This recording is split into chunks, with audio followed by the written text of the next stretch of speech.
First, live, local. This is Fox 12 Now.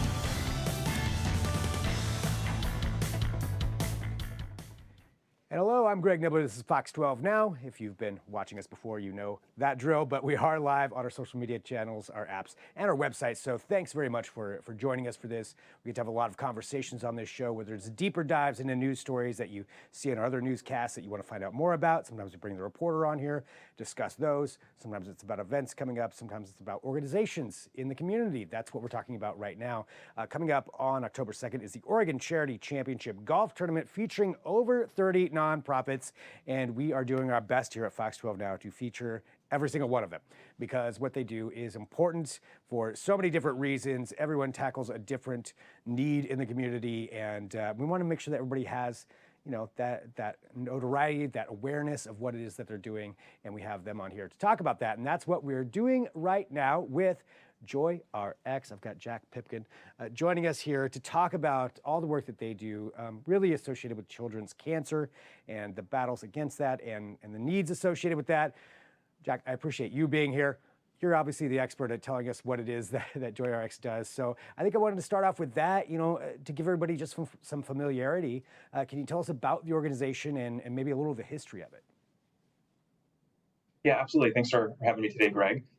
So Children's Cancer Association was actually formed 28 years ago by a family here in Oregon who lost their 5-year-old daughter to cancer. And they had that belief then, as we still do now, that sick kids deserve more than just medicine and that joy actually can heal. And so for the last almost 30 years now, we've been providing at no cost to families throughout the region and now across the country joy-based programs in hospital settings and into the patient rooms of kids who are fighting cancer and other serious illness. And we call these programs JoyRx.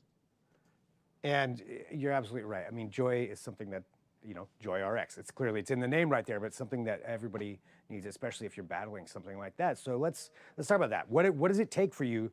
You know, what is involved with bringing joy into these situations? We have incredible program staff who are in the hospital rooms every day and providing programs tied around music, mentorship, and nature. And so each of those programs are very unique, but bring joy in a variety of ways to kids who really need it the most. And so our music program is all about bringing the healing power of music into the hospital rooms and providing kid-prescribed music medicine to children who are undergoing various forms of treatment.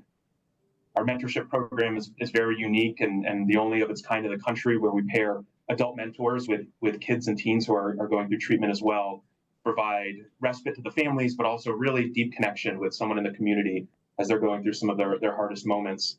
And then our nature program is all centered around a property donated to us years ago in Pacific City on the Oregon coast, where we host families for several days at a time as a chance for them to connect in the beauties of the Pacific Northwest here, as they're looking for a break from some of the hard times that they're navigating as well.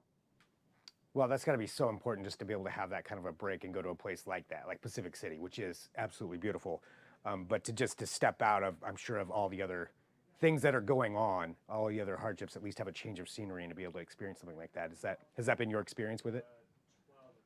Yeah, the Caring Cabin is named after the founding family and their daughter Alex, who passed away. So it's our Alexandra Ellis Caring Cabin.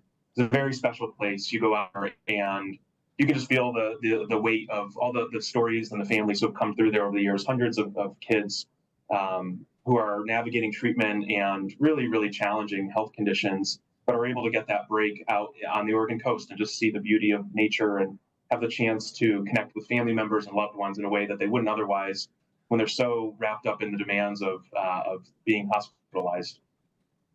So over the last, several years, have you seen any changes or any significant differences in some of the ways that you actually provide some of the things that you do? Yes, certainly COVID forced us to find new ways to deliver our programs. And so it was, while it was challenges for us to overcome, we really quickly learned that we could still provide joy through digital methods. And so we've actually been able to provide virtual music sessions to kids and be able to reach a lot more kids faster through digital music delivery. So that's been one really interesting evolution of our JoyRx programming. And then our mentorship program just continues to to grow, and we see the demand for matches to be made here in the region to be off the charts, really. So we're trying to meet a growing demand and need for that program, unlike we've ever seen before. We're just finding that the social isolation that kids experience in a hospital setting is really unprecedented, and that the mental health and behavioral health challenges that they're facing are very real and more significant than probably ever before. So the need for joy is also greater than ever. And so we're just seeing the demand for what we offer to be very significant right now. Well, Jack, for something like this to get up, I'm sure there's some very hard times, some very emotional things that you go through talking to this. These are people going through very difficult times themselves. For you, what is it that gets you out of bed every day? What makes you passionate to continue doing this work? Oh gosh, a lot. I'm motivated by our incredible program staff who I mentioned earlier, who are so passionate and bring their hearts and into the hospital rooms every day, and just to see and hear the stories that they bring back, that certainly motivates me. I'm a father of two, so I've been very fortunate not to have to navigate the health conditions that a lot of the families that we serve do. But knowing that there's programs like what we offer in the community brings me a lot of hope and just a lot of joy myself, because again, I get to see, even during some of the hardest moments that the kids that we serve face, they're still able to smile and laugh and find joy with their family members at times when you maybe wouldn't otherwise expect it. It's so incredibly important. Well, for your organization too, providing these things, what are some of the challenges that you have? And that's something that I've been asking a lot of the nonprofits that come on, because obviously that is hard work finding funding and all of that. So what are some of the biggest challenges that you have with the Children's Cancer Association? Yeah, we've got a very, very supportive community here in Portland that has really wrapped their arms and their hearts around us for many years. But like many other organizations in the community, COVID has created a lot of challenges we're still rebounding from, and we've seen some sort of constant support from that community, but are still trying to grow it to meet the demand, as I mentioned earlier, of the programs that we offer. So I think one of our challenges is to meet that demand, certainly from a funding standpoint, and to keep up with the need that we're seeing and we're hearing from our hospital partners. Specific to one program, I would say, and I've already mentioned this, but with our JoyRx mentorship program, the need for matches to be made is greater than ever as well. And we're actively searching for members in the community who would step up and volunteer to be a mentor to these kids. And so that the need is sort of outgrowing the pace of our volunteers right now. And we're hoping to find more as we get our message out there more in the community through efforts like this. Well, that's something, with being here on Fox 12 now, hopefully we can help get that message out there a little bit more. So somebody, say, out there in the community who may not understand exactly what a mentor would do, can you talk about what that role is and how it is they go about helping out with that? Yeah, absolutely. And first, I would recommend that they go right to our website, joyrx.org, where we have lots of information for individuals who are interested in volunteering. We go through a very rigorous screening process because we're matching adults in the community with kids who are hospitalized. But there are so many passionate folks in the community who have stepped up over the years and have played this really vital role, as I mentioned, where they are matched with a kid can be a variety of ages, and we share the interests of the child. We equip them with lots of toys and activities as they go up into the hospital to meet the child, to help break that ice and start to build a bond. And then in the weeks and months and sometimes years that follow, we see just incredible connections that develop between them. Sometimes they go into a Blazers game or a Timbers game out in the community. Oftentimes, though, it's really just helping break up the extended periods of downtime in the hospital setting and giving those family members a break from being so closely connected with the child. And that's something they could go to the website and find out more about too, for anybody out there. Exactly. Yeah. JoyRx.org is a great place to start, and we'll share a lot of information on all of our programs and how to become a volunteer. And if interested in our mentorship program, some of the steps to take to get involved, which I highly recommend. It's a very unique volunteer role, unlike any I've ever seen before, associated with a nonprofit organization. Well, going from that, talking about what we brought up at the beginning, the Oregon Charity Championship, which is a golf tournament that's going to be happening on October 2nd.